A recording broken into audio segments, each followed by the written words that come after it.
ஒரு மனிதன் தன்னுடைய ஒரு வயதானவர் அவரை பார்த்து அவருடைய மனைவி இப்படியாக சொன்னார்கள். அதாவது முன்னாடி எல்லாம் பார்த்துருக்கீங்க, ஒரு சூட்கேஸ் வெந்து பட்டி சொல்லுவாங்க, அதுதானே அது மேல பீரோக்கு மேல இருக்கு, கொஞ்சம் எடுத்து தாங்க அப்படின்னு சொல்லி அந்த கணவனார் தன்னுடைய மனைவி பார்த்து கேட்ட உடனே அவர் எடுத்துக் கொடுக்கிறார். இந்த பெட்டி உங்களுக்கு ஞாபகம் இருக்கிறதா? அதுல அவர் சொல்ல, ஞாபகம் இருக்குது, நீ உன்னுடைய தாயார் வீட்டில் வரும்போது கொண்டு வந்தாய். நான் இந்த பெட்டியை பத்தி நான் உங்கள்ட்ட என்ன சொன்னேன்? எதனாலும் தொடுங்க, அந்த பெட்டியை நீங்க தொட்டாதுங்க, நான் இன்னைக்கு வரைக்கும் தொட்டது கிடையாதுமா அப்படின்னு சொல்லி அந்த கணவரால் திரும்ப பதிலளிக்க அதை திறந்தார்கள். திறந்த உடனே அவர் திறந்த உடனே உள்ள இருக்கிறத எடுத்தா 2 பொம்மை இருந்தது. 2 பொம்மை இருந்தது.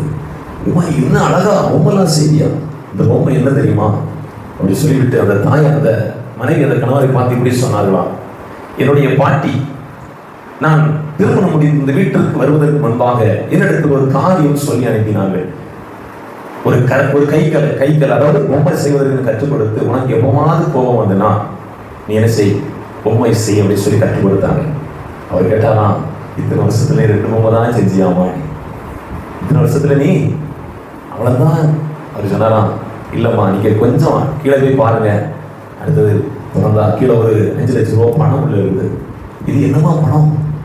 ஐயா, எனக்கு ஒவ்வொரு நேரம் பொம்மை செய்வேன், பொம்மை செஞ்சு வித்த பைசா தான் இது.